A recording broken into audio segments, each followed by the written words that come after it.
1930s house. I'm gonna squeeze right behind you. Okay, so as y'all went through the property, y'all probably learned that there was 4 generations that lived here: Jones, Ryans, Davis, and George. And you made it to the 4th generation. So if you look here on the sofa, this house was built in 1899 by Nicholas Clayton. He was a famous architect who did the Bishop's Palace in Galveston. Later on, Mammy and Albert decided the house was too small, so they added 2 more rooms upstairs and enclosed the back porch. And that's what the house that you're standing in today. That was completed in 1911, so that's what's on the right side. 85% of the items are the Georges. The wallpaper is to resemble 1938. And as we go through the house, you'll see ceramic booths scattered everywhere. And that's because Mammy would pick those up as she traveled through Texas. This room is the parlor. This is where she would greet her guests and bring them in. She loved to entertain them on this baby grand piano, and she even taught kids y'all's age how to play on here. Right? So we're gonna go right down into this dining room. So Albert George was her husband, and he loved to sit at the head of the table. He basically hung out in here even if he wasn't eating. The reason for that is because where y'all parked would have been corrals, and the cow was actually working on the ranch. And he liked to watch them. If they had any issues, they would actually ride up to the window and talk to them through the window. Artia, the cook, would throw biscuits to them so they had something to munch on. And up here is the chandelier that they purchased at $135 in New York. For that time period, it was a lot of money. The setting is different. It's a replica of what they would have had, but the Tabasco sauce on the table is theirs. He ate that on everything. He loved greens and he loved ice cream, and he put that on there too. So you probably found out that their family was well off. Well, they became even more well off. In the 1923, they hit oil on the property, and so it just made them even more wealthy. And by 1935, they had full electricity through this whole ranch. And behind you is a door, and that is an elevator. So they had an elevator in their house. Oh. It doesn't work, so we won't go in there. We're gonna go through here to the rear. This is a portrait of Mamie Davis. So she's the Davis before she got married. This is her engagement. So the way you would depict if a woman was married or courting, she put her hair up. So that's how you know. Symbolism of the flower is purity, and the Victorian fan symbolizes that she's a woman now. So that's her engagement photo. She's 19 in there. Right? This one. This is another portrait of her, and she's 11 or 12. She's got sent off to Academy for her education in Galveston. So she's pretty young there. And of course, those are the boots that I was talking about that she picked up as she traveled through Texas. They didn't have TVs yet. So in the corner here is a phone radio. So that's how they would pick up waves overseas, so they can connect anywhere in the world. They would listen to programs like Lone Ranger, and Superman was barely coming out, if you like Superman. President Roosevelt around that time was second in term, so he would address the nation on that. This here is a pull around ashtray, and it rocks back and forth. So it's mainly for a cruise liner, but she saw that and she bought that for Albert so he wouldn't drop his ashes through the house. Of course, he didn't lug that around. It's too heavy, so there's an ashtray in every room. I also want to point out that behind these 2 French doors are built-in bookcases, and that's why they also call this room a library. Oops. This is a portrait of her father, Judge Davis. So he was a banker. He had a bank here in Richmond and in Roseburg. And he gifted this up to them when they got engaged. She married this popular gift to give someone when they're engaged. It's from Germany, and if it were on, the phases of the moon would change. On that side is her stepmother / cousin. Her mother had picked out who she would marry if something happened to her and she passed away when she was really small. So her stepmother was also her cousin to keep the family fortune within the family. So that's why she was picked. And on this back side is Polly Ryon, the grandmother. The whole reason why they have the family fortune She signed one of the first prenups in Texas.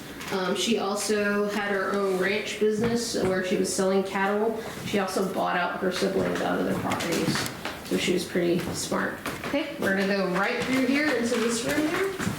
And as you go in, notice that there's 2 beds. This is actually the master bedroom downstairs. So as they got older, they moved downstairs. The master bedroom was another one upstairs. They couldn't go up the stairs like they used to, so they moved downstairs. But notice it's 2 beds. There's 2 beds. They were afraid of getting sick. Their family had died of different things. So they decided health-wise they would sleep separately. It was actually pretty common, and later on when the 50s came out and TV, you would watch I Love Lucy, well, they renamed it Hollywood Beds. So that's where the Hollywood bed name came from. They love ranch life, so they incorporate it into their furniture, and that's why you see cow carvings there, and also the lampshade there has pictures of the family on the ranch. On this right side, they were part of the livestock show rodeo in Houston. Back then it was called Fat Stock. So it had a totally different name. That's his breed of cow right there that weighed 3,000 pounds. And after he died, they stopped breeding it. On this side is a portrait of Albert George at age 83. And in this little picture there is their one and only son, Davis George, who died of infant cholera at 24 months. So their line ended at him right there. Over here is Mammy's brother. He was also a banker and a rancher, and he sadly died at age 42 of tuberculosis. So background about the 1930s, the market crashed, so the banks were told to close. And if you had access to the bank, you could get your money out, but if you didn't, you lost your money. So they had access to the bank, they brought their money home, but they were also afraid that people would rob them. So they had to figure out where in the house a person wouldn't look. So they thought this bathroom, so it's original. As you walk through there, you'll see that they have a safe on the left side and the wall shuts to hide the safe. Okay. This way. And as you see, you can walk out here and we'll start slowly going upstairs.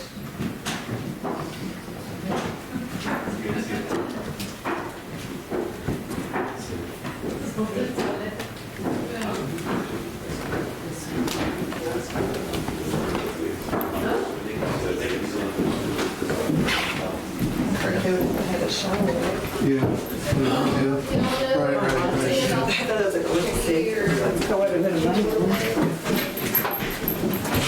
So these 2 paintings depict the Battle Mirror, M-I-E-R, I don't know if I'm saying it right, but the Battle Mirror, what it is the Texans were upset about some of the settlements when Texas was first being formed because it used to be Mexico.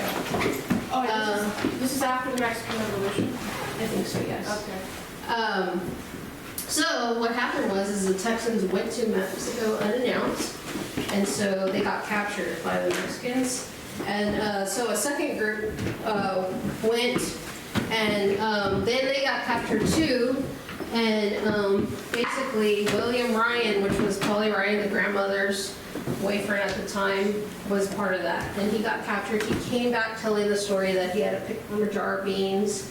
You picked a white one, you survived. If you picked a black one as punishment, you got shot. And this happened in the area of LaGrange, Texas. So after that, that's when he came back and he also proposed to Polly. Polly then had him sign the document so that her family keeps the family fortune that they have. And just keep that in mind because as we go through the house, the last room is, that story comes back.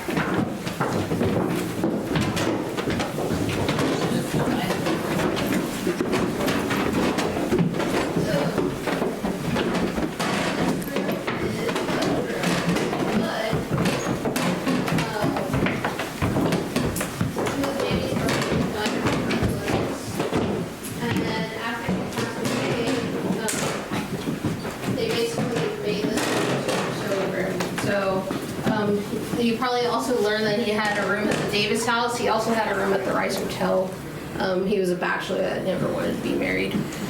So everything you've seen here is stuff that Mamie was working on. including this hook rugs that you're standing on. She put all the brands that the family would use on their cattle. I also want to point out that in this house, every room is going to have a bathroom, which is really rare to see during this time period. People didn't have this kind of luxury. Some people were still, going to an outhouse outside, or they only had one bathroom inside. So every room has a bathroom, right? I'm gonna cross right in front of you. Right, and y'all can go through there, and we're gonna go into this master bedroom.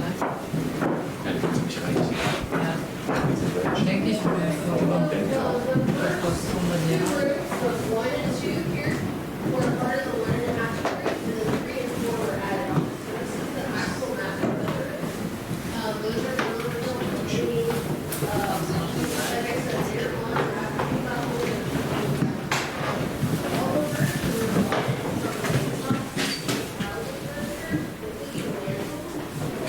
So y'all were at the current house, you would notice this belongs to the blue room. So her father had gifted this mantle when she was 50 or 60. The famous person that would stay here is Gene Autry, and he did a lot of country westerns, movies, and also he created Rudolph the Red-Nosed Reindeer. Y'all know this one. Great. I go through here, go to the next room.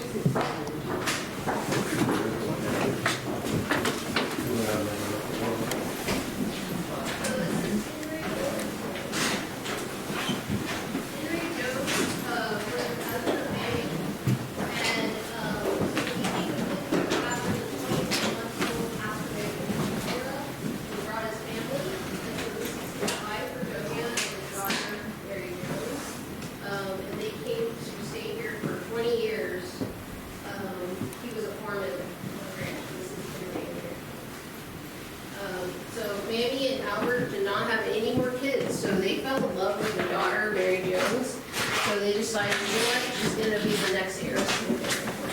So that's what happened, because after the baby died, I was into their line. So they named Mary Jones the next heiress. So we're going to go through here. This is a Jack and Jill bathroom. There we go.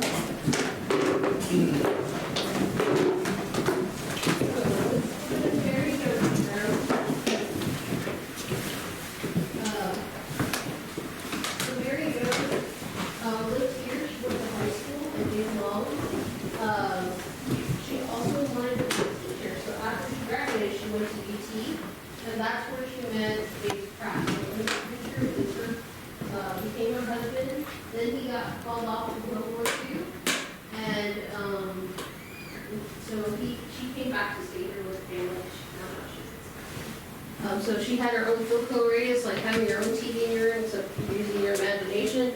She had her own little camera, and then back there is her wedding portrait.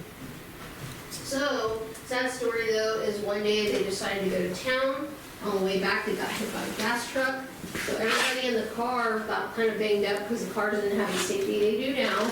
And she ended up dying a few hours later because of the impact, and her baby too. So back to the story about Polly Ryan, only the family could receive the fortune. So her husband, it got tied up, her husband could not receive it, and so they offered him land, and he refused. So he kind of went off his own way, and so the family had to figure out what to do, so they wanted to give it back to the community. And the first thing they did was built the Polly Ryan Hospital, because this town didn't have a hospital. And then the George Library, YMC Davis, and still to this day they're giving back to this high school. They're in their honor as well, and they use this property to teach about their family. So that's what happened. And the husband did survive World War II. He just got remarried and had 3 kids. He kind of went up his own way. Right, so when we go downstairs, there's going to be taxidermy. I'm just letting y'all know, don't touch anything that looks kind of cool to touch, but they use arsenic on it, so you don't want that on your skin or in your mouth, okay? We're gonna go downstairs. What?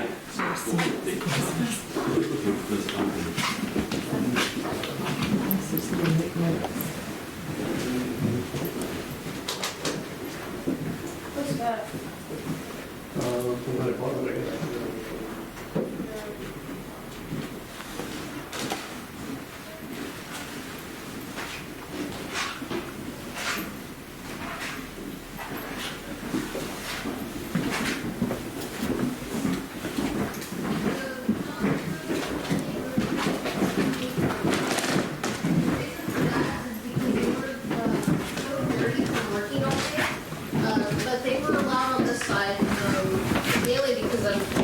flooring and all that. We'll get us out. But they would come here to get paid, smoke, play games. They actually had a 10-line party line phone there. And that's the whole reason why Albert would go to Houston to stay at the Rice Hotel, because there's no privacy on a party line. Anybody could answer it and they could hear what you're doing. And he didn't want he didn't want people to know what he sold his cattle for and different things like that. So that's why he had a room at the Rice Hotel in Houston. The deer were all hunted here on the property. The 2 javelinas behind y'all at this door, the back door, that was hunted in Eagle Lake, which isn't too far from here. It's a little town. The longhorns were his favorite longhorns that followed him around like pets. And this one is the George Ranch record of 9 feet to the tip. On this far side are fowl that were brought in just for a hunting party they decided to throw on the property.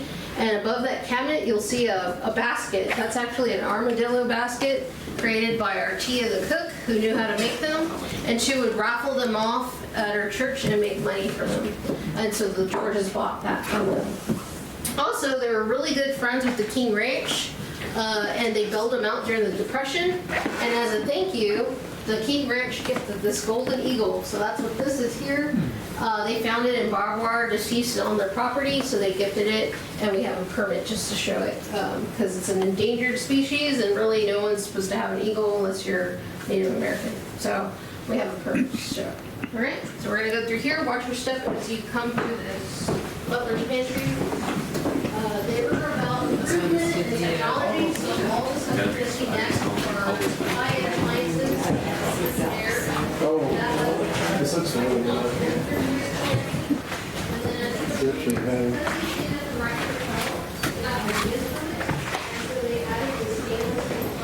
The dishwasher, they come up and put like the heat out there.